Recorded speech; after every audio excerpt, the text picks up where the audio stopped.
तो तस्वीरों में आप देख सकते हैं उत्तर प्रदेश के राज्यपाल आनंदीबेन पटेल जी, मुख्यमंत्री श्रीमान योगी आदित्यनाथ जी, उप मुख्यमंत्री केशव प्रसाद मौर्य जी, ब्रजेश पाठक जी, उत्तर प्रदेश के मंत्री, सांसद और विधायक साथी, प्रयागराज के मेयर और जिला पंचायत अध्यक्ष, अन्य महानुभाव और मेरे प्यारे भाई और बहनों,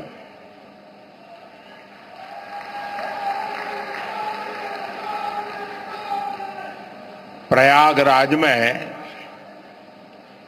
संगम की इस पावन भूमि को मैं श्रद्धापूर्वक प्रणाम करता हूं।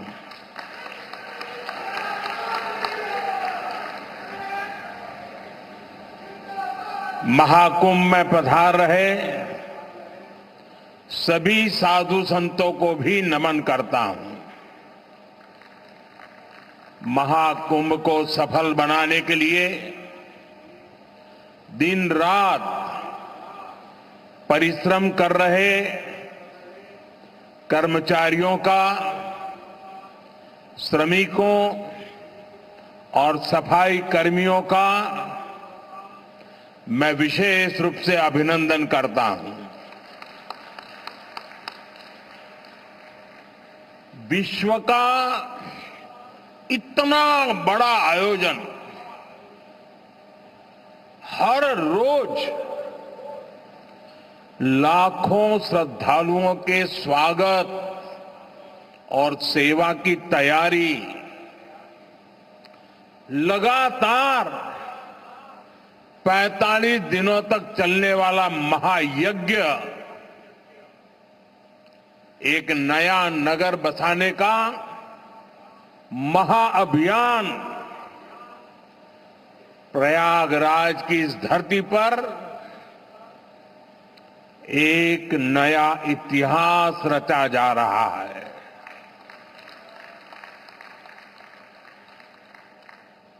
अगले साल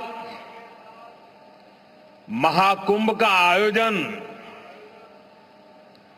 देश की सांस्कृतिक आध्यात्मिक पहचान को नए शिखर पर स्थापित करेगा। और मैं तो बड़े विश्वास के साथ कहता हूं, बड़ी श्रद्धा के साथ कहता हूं, अगर मुझे इस महाकुंभ का वर्णन एक वाक्य में करना हो तो मैं कहूंगा, ये एकता का ऐसा महायज्ञ होगा जिसकी चर्चा पूरी दुनिया में होगी।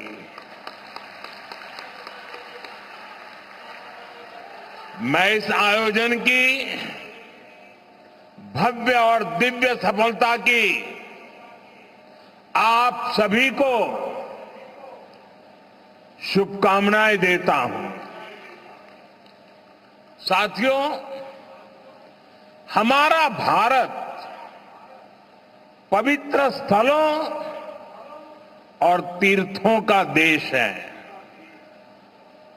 ये गंगा, यमुना, सरस्वती, कावेरी, नर्मदा जैसी अनगिनत पवित्र नदियों का देश है। इन नदियों के प्रवाह की जो पवित्रता है, इन अनेकानेक तीर्थों का जो महत्व है, जो महात्म्य है, उनका संगम, उनका समुच्चय, उनका योग, उनका संयोग, उनका प्रभाव, उनका प्रताप ये प्रयाग है।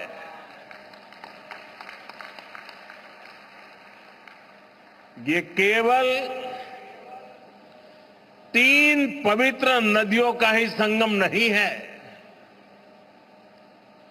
प्रयाग के बारे में कहा गया है, माघ मकरगत रवि जब होई, तीरथ पति ही आव सब कोई।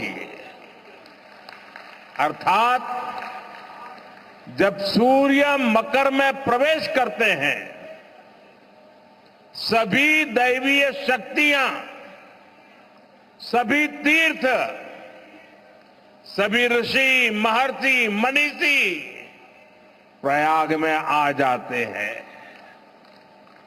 ये वो स्थान है जिसके प्रभाव के बिना पुराण पूरे नहीं होते। प्रयागराज वो स्थान है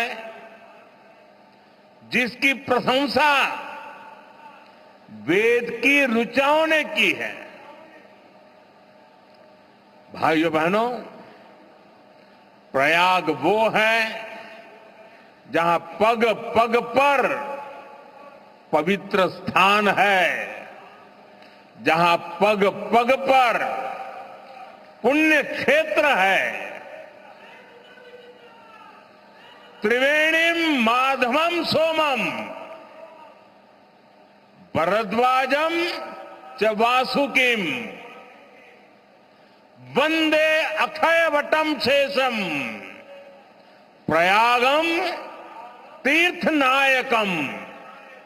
अर्थात त्रिवेणी का त्रिकाल प्रभाव, वेणी माधव की महिमा, सोमेश्वर के आशीर्वाद, ऋषि भारद्वाज की तपोभूमि, नागराज वासुकी का विशेष स्थान, अक्षय वट की अमरता और शेष की अशेष कृपा, ये है हमारा तीर्थराज प्रयाग।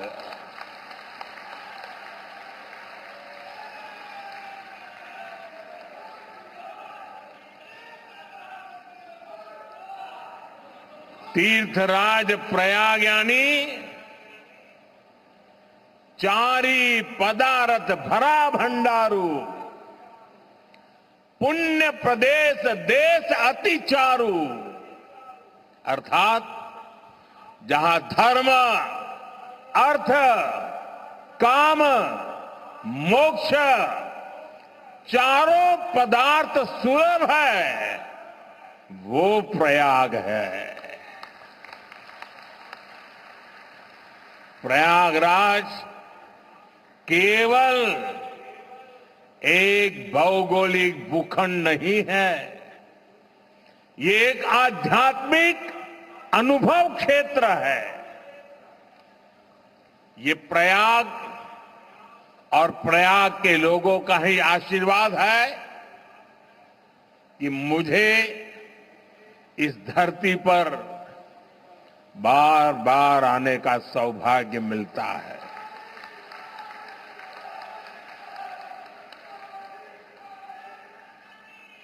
पिछले कुंभ में भी मुझे संगम में स्नान करने का सौभाग्य मिला था और आज इस कुंभ के आरंभ से पहले मैं एक बार फिर मां गंगा के चरणों में आकर के आशीर्वाद प्राप्त करने का सौभाग्य प्राप्त किया। आज मैंने संगम घाट के लेटे हुए हनुमान जी के दर्शन किए, अक्षय वट वृक्ष का आशीर्वाद भी प्राप्त किया। इन दोनों स्थलों पर श्रद्धालुओं की सहूलियत के लिए हनुमान कॉरिडोर और अक्षय वट कॉरिडोर का निर्माण हो रहा है। मैंने सरस्वती कूप रीडेवलपमेंट प्रोजेक्ट की भी जानकारी ली। आज यहां हजारों करोड़ रुपए के प्रोजेक्ट का लोकार्पण हुआ है। मैं इसके लिए आप सबको बधाई देता हूं।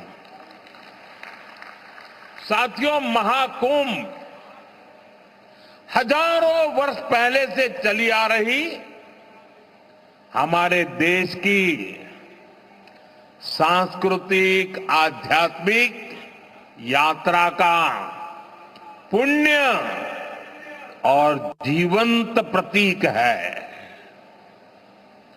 एक ऐसा आयोजन जहां हर बार धर्म, ज्ञान, भक्ति और कला का दिव्य समागम होता है।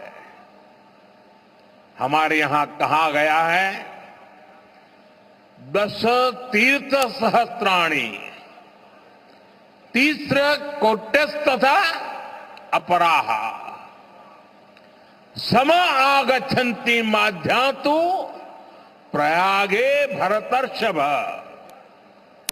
अर्थात संगम में स्नान से करोड़ों तीर्थ के बराबर पुण्य मिल जाता है। जो व्यक्ति प्रयाग में स्नान करता है वो हर पाप से मुक्त हो जाता है। राजा महाराजाओं का दौर हो या फिर सैकड़ों वर्षों की गुलामी का कालखंड, आस्था का ये प्रवाह कभी नहीं रुका। इसकी एक बड़ी वजह यह रही है कि कुंभ का कारक कोई बाह्य शक्ति नहीं है। किसी बाहरी व्यवस्था के बजाय कुंभ मनुष्य के अंतर मन की चेतना का नाम है।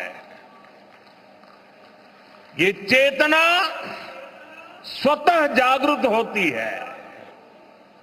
यही चेतना भारत के कोने कोने से लोगों को संगम के तट तक खींच लाती है।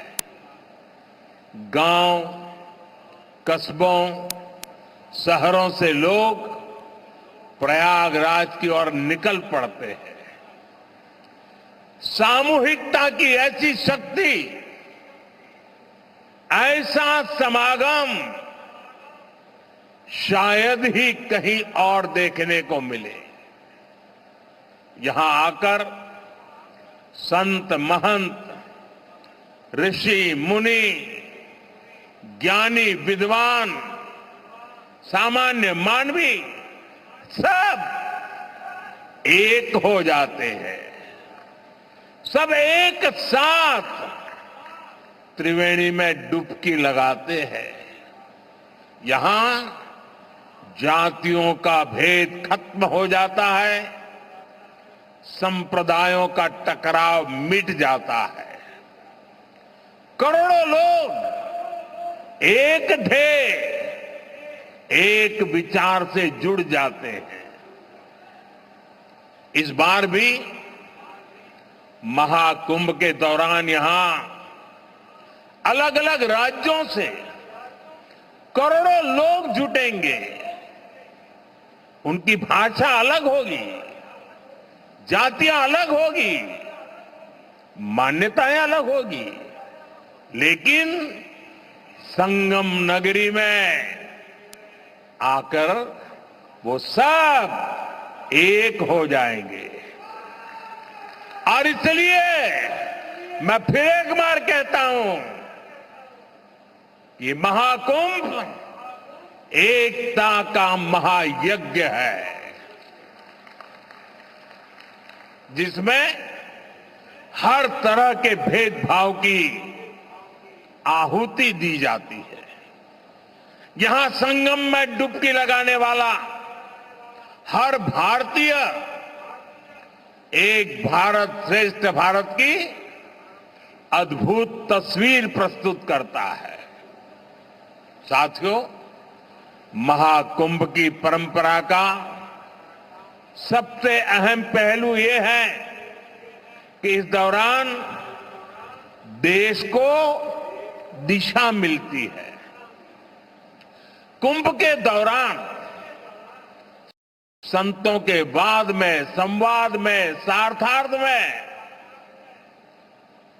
शास्त्रार्थ के अंदर देश के सामने मौजूद अहम विषयों पर, देश के सामने मौजूद चुनौतियों पर व्यापक चर्चा होती है और फिर संत जन मिलकर राष्ट्र के विचारों को एक नई ऊर्जा देते थे, नई राह भी दिखाते थे। संत महात्माओं ने देश से जुड़े कई महत्वपूर्ण निर्णय कुंभ जैसे आयोजन स्थल पर ही लिए हैं। जब संचार के आधुनिक माध्यम नहीं थे, तब कुंभ जैसे आयोजनों ने बड़े सामाजिक परिवर्तनों का आधार तैयार किया था। कुंभ में संत और ज्ञानी लोग मिलकर समाज के सुख दुख की चर्चा करते थे, वर्तमान और भविष्य को लेकर चिंतन करते थे। आज भी कुंभ जैसे बड़े आयोजनों का महात्म्य वैसा ही है। ऐसे आयोजनों से देश के कोने कोने में समाज में सकारात्मक संदेश जाता है। राष्ट्र चिंतन की ये धारा निरंतर प्रवाहित होती है। इस आयोजन के नाम अलग अलग होते हैं, पड़ाव अलग अलग होते हैं, मार्ग अलग अलग होते हैं, लेकिन यात्री एक होते हैं, मकसद एक होता है। साथियों, कुंभ और धार्मिक यात्राओं का इतना महत्व होने के बावजूद पहले की सरकारों के समय इनके महात्म्य पर ध्यान नहीं दिया गया। श्रद्धालु ऐसे आयोजनों में कष्ट उठाते रहे, लेकिन तब की सरकारों को इससे कोई फर्क नहीं पड़ता था। इसकी वजह थी कि भारतीय संस्कृति से, भारत की आस्था से उनका लगाव नहीं था। लेकिन आज केंद्र और राज्य में भारत के प्रति आस्था, भारतीय संस्कृति को मान देने वाली सरकार है। इसलिए कुंभ में आने वाले श्रद्धालुओं के लिए सुविधाएं जुटाना डबल इंजन की सरकार अपना दायित्व समझती है। इसलिए यहां केंद्र और राज्य सरकार ने मिलकर हजारों करोड़ रुपए की योजनाएं शुरू की है। सरकार के अलग अलग विभाग जिस तरह महाकुंभ की तैयारियों को पूरा करने में जुटे हैं, वह बहुत ही सराहनीय है। देश दुनिया के किसी कोने से कुंभ तक पहुंचने में कोई दिक्कत ना हो, इसके लिए यहां की कनेक्टिविटी पर विशेष फोकस किया गया है। अयोध्या, वाराणसी, रायबरेली, लखनऊ से प्रयागराज शहर की कनेक्टिविटी को बेहतर किया गया है। मैं जिस whole of the government approach की बात करता हूं, उन महाप्रयासों का महाकुंभ भी इस थली में नजर आता है। साथियों, हमारी सरकार ने विकास के साथ साथ विरासत को भी समृद्ध बनाने पर फोकस किया है। आज देश के कई हिस्सों में अलग अलग टूरिस्ट सर्किट विकसित किए जा रहे हैं। Ramayana circuit, Shri Krishna circuit, Buddhist circuit, Tirthankar circuit, इनके माध्यम से हम देश के उन स्थानों को महत्व दे रहे हैं जिन पर पहले फोकस नहीं था। स्वदेश दर्शन योजना हो, प्रसाद योजना हो, इनके माध्यम से तीर्थ स्थलों पर सुविधाओं का विस्तार किया जा रहा है। अयोध्या के भव्य राम मंदिर ने पूरे शहर को कैसे भव्य बना दिया है, हम सब इसके साक्षी हैं। विश्वनाथ धाम, महाकाल, महालोक, इसकी चर्चा आज पूरे विश्व में है। यह अक्षय वट कॉरिडोर, हनुमान मंदिर कॉरिडोर, भारद्वाज ऋषि आश्रम कॉरिडोर में भी इसी विजन का प्रतिबिंब है। श्रद्धालुओं के लिए सरस्वती कूप, पातालपुरी, नागवासुकी, द्वादश माधव मंदिर का कायाकल्प किया जा रहा है। साथियों, हमारा ये प्रयागराज निषाद राज की भी भूमि है। भगवान राम के मर्यादा पुरुषोत्तम बनने की यात्रा में एक महत्वपूर्ण पड़ाव श्रृंगवेरपुर का भी है। भगवान राम और केवट का प्रसंग आज भी हमें प्रेरित करता है। केवट ने अपने प्रभु को सामने पाकर उनके पैर धोए थे, उन्हें अपनी नाव से नदी पार कराई थी। इस प्रसंग में श्रद्धा का अनन्य भाव है। इसमें भगवान और भक्त की मित्रता का संदेश है। इस घटना का ये संदेश है कि भगवान भी अपने भक्त की मदद ले सकते हैं।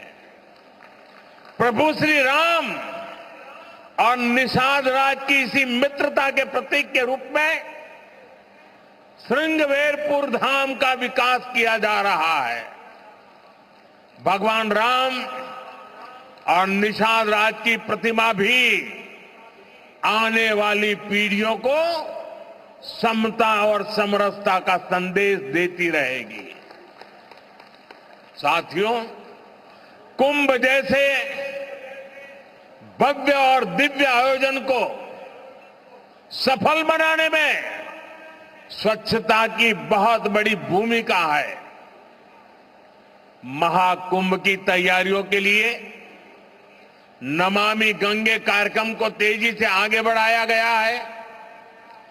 प्रयागराज शहर के सैनिटेशन और वेस्ट मैनेजमेंट पर फोकस किया गया है। लोगों को जागरूक करने के लिए गंगा दूत, गंगा प्रहरी और गंगा मित्रों की नियुक्ति की गई है। इस बार कुंभ में 15,000 से ज्यादा मेरे सफाई कर्मी भाई बहन कुंभ की स्वच्छता को संभालने वाले हैं। मैं आज कुंभ की तैयारी में जुटे अपने सफाई कर्मी भाई बहनों का अग्रिम आभार भी व्यक्त करूंगा।